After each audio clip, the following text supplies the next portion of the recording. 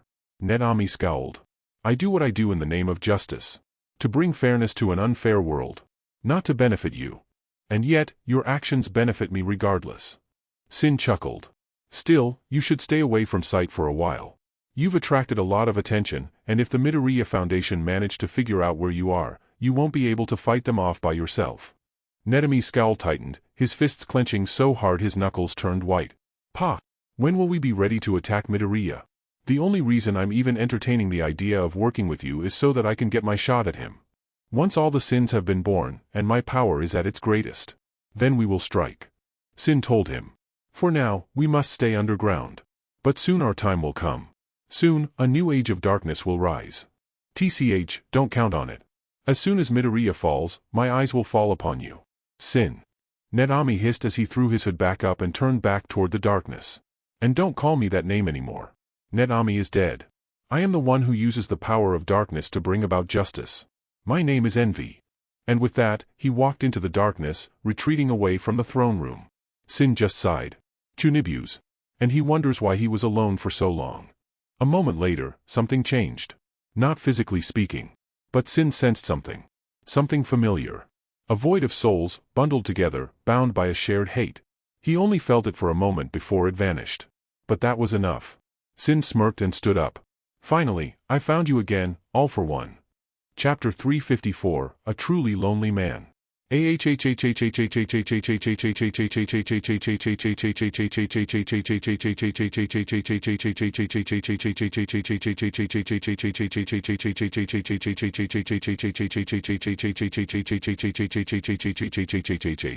You'd think being surrounded by unending screaming and hate would be hell. And it was. And yet, it wasn't that hard to get used to. In a way, he'd always been surrounded by malice. Both on the inside and out. He'd always surrounded himself with the worst kind of people. The greedy. The vain. The spiteful. The malicious. And anyone who didn't fit into one of those categories tended to be his enemy. And he'd invited countless amounts of hateful souls inside himself. People who he'd taken everything from, and would do anything to make him hurt the same way he hurt them. From his birth to his death, to this purgatory, he'd been surrounded by people filled with hate. All except for him.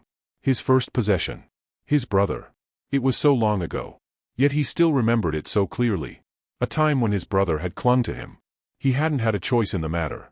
He was so weak that if he strayed from his brother's side for more than a minute, he'd end up a corpse. But in those early days, back when he had so little, no criminal empire, only a scarce amount of quirks, he remembers the feeling of his brother by his side. His brother had been pathetic and weak. A leech, surviving off of his strength, that suddenly decided one day that he wanted to bite the hand that fed him. And paid the price. So why did he still bother to remember him so clearly after all this time? Why did he react so emotionally when he ran? Why did he want him back so badly? Why did it feel like he actually lost something meaningful the day he killed him?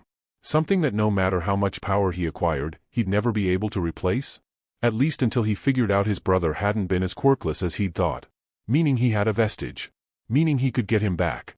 But of course, his little brother had to make that difficult. No matter how much he tried, his brother's quirk eluded him, transferring from person to person, getting stronger thanks to an extra quirk he'd given to him. Why did he even give him that quirk? Was it to make him feel indebted to him? Was it to try and give him some way to defend himself? Maybe it was to try and dumb him down a bit by overloading his brain so he didn't keep trying to pester him so much. Of all the things he remembered about his time with his brother, why was this the thing he couldn't remember? Maybe it's because it didn't matter. He couldn't change the past, so ultimately, his reason for giving him that quirk was irrelevant. He just needed to get it back. But of course, that didn't pan out. All Might ultimately defeated him. Twice. And now he was stuck, well, he didn't know where. The vestiges inside of him had taken control, that much he could tell from how they screamed and clawed at his soul. They could have torn him apart. Killed him, but no. They wouldn't be satisfied with that. Some of these vestiges had been hundreds of years, and at this point, they didn't want him dead, they wanted him to suffer. So they kept him chained within whatever prison they'd constructed for him. Keeping him alive out of and likely using sheer spite, tormenting him while he was powerless to do anything about it. For now. He was down, but thanks to these spiteful ghosts of the past, he wasn't out. Somehow he'd get out of this. Somehow he'd get back control. All he had to do was wait for an opportunity to present itself. Well, it looks like it's your lucky day. Oh? And who is this? This voice wasn't one of the vestiges. It was someone on the outside. I am someone who makes dreams come true. But we're not here to talk about me. We're here to talk about you. Tell me, what do you want? They were using a quirk on him. Forcing him to answer honestly. He could feel them doing it. But he was powerless to stop them. I want my brother back. Why? You know he wants you dead, right? It doesn't matter. He's mine. Come now, we both know you've had many people over the years. Minions, lovers dash. I've never had a lover. Really? Someone as old and powerful as you? Is that sexuality thing or dash? I simply don't care. I've never found anyone, man or woman, interesting enough to ever consider forming some kind of relationship with them in that manner. Nor did I ever really feel the need to fulfill base desires. But did you ever want to? Did you not hear what I just said? No, I mean, did you ever want to find a special someone? Did you ever want to fulfill that base desire with someone you truly cared about? I can't imagine it. Finding someone that I would consider special for more than just their quirk or their talent. With the exception of your brother. And what makes him special? What makes you care about him? He tried to resist their power. To say anything but the truth. He was the only person. To ever care for me. I want you to know that I despise you for making me say that. So you did know what you wanted. You wanted someone to care for you. How cute. Kindly go fuck yourself. Now. No need to be hostile. I'm here to help you after all. I'm here to save you from yourself. If I had eyes, I'd be rolling them right now. You know what they say, you are your own worst enemy. We've been studying you for a while now, and I gotta say. Yikes. When they said you were evil, they were not kidding. How does one be evil before they're even born? Well, I guess with a quirk like yours, greed is just kinda in your very nature. All your life, you took, and took, and took. But did that life make you happy? Oh, I had a grand time back in my heyday. At the peak of my power. Yes. Back when nothing was beyond my reach. Nothing but someone who cared about you. Something that so many other people had. Something that people valued more than any quirk or any amount of money and power. And yet, despite supposedly having it all, you still felt lonely. Silence. If you were to get out of this, then what? Even if you won. Took one for all, and continued to rule Japan like you had long ago, is that really the life you want? The best life you can imagine. A lonely man, whose company are his disposable minions, and the spirit of a brother who had long since given up on him. Ruling over a world that would love nothing more than for you to finally just die. There are people in this world who fear dying, knowing that no one will care about them. But you, when you die, the world will celebrate. Your brother, the only person who ever once cared about you, would be elated to hear you kick the bucket. What is the point of this? Did you simply come to add to my torment? You said you wanted to save me from myself. I fail to see how making me wish I could rip your head from your shoulders aids you in that goal. Well then, I'll get right to the point. What if you didn't have to be all for one anymore? I beg your pardon? I'm sure a part of you has looked at all the people who've lived lives more fulfilling than you and felt jealous. That's why you go out of your way to destroy those lives so thoroughly. So what if I could give you a life like theirs? Or rather, a second chance at that kind of life. You could call it a kind of reincarnation. All for one will die, but your soul will be purified and remade into something new. Someone new. It's the only way for you to really be happy after all. All for one has hurt too many people. Generated so much hatred. You could never live a happy life as you are now. But as a whole new person, just imagine the life you could live. Actually, you don't need to, let me show you. Suddenly, All for One saw two lives. He saw himself as a young boy wandering the streets, killing anyone who got in his way, taking their quirks. And in this other life, he saw himself playing with other children. Happy. Smiling. Not a malicious smile, but a joyful one. One like he'd never made before. Next, he saw himself sitting alone at some fancy restaurant, eating the finest of dishes. And in this other life, he saw himself eating with a family. A brother, a mother, a father, and they all looked so happy. He saw himself sitting alone on his dark throne. And in another life, he saw himself surrounded by smiles. It made him sick, angry, wanting. Get out of my head at once. You want a life like that, don't you? Or at the very least, you're curious about it. The only life I want is that of the Demon King. I want it. What? There it is. That little bit of doubt. That little bit of curiosity. Of desire. Even if it's only a part of you, you want to feel wanted. You want to be with others. It's only human nature. Silence. The joy on their faces. I want it. I want that joy. I want that love. Finally. No. You can't do this. I won't allow it. I told you, I make dreams come true. So long as even a piece of you wants something, I can make it so. No matter how much you object. Your half-hearted attempts to resist cannot overcome my will. Suddenly, All for One felt something. Pulling, tearing, burning. Before he could even try to figure out how to resist, his mind went blank. Deep in the vestige world, All for One's husk of a soul remained bound by chains of hatred. The surrounding souls have noticed no difference. But something had been taken out. And finally, after so many years, and so many desperate attempts, All for One truly died. And someone was waiting to be born. Chapter 355, Play of the Game. Alright, is everyone ready? Amai asked her teammates as everyone got comfortable in the seats of the Midoriya game room. Yami nodded and held up his control to signify that he was good to go. Ready. Tenko said, controller and artist gloves ready. I'm ready, mother. Seikyo said. Let's go.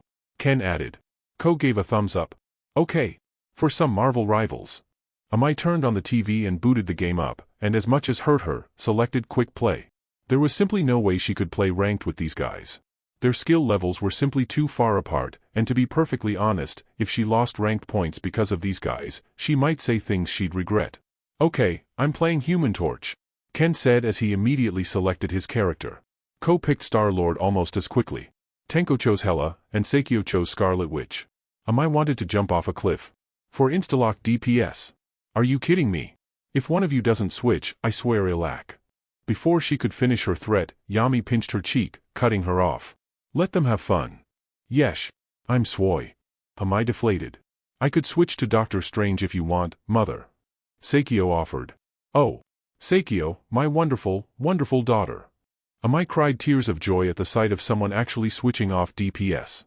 I love you so much. You've made me proud, Yami added.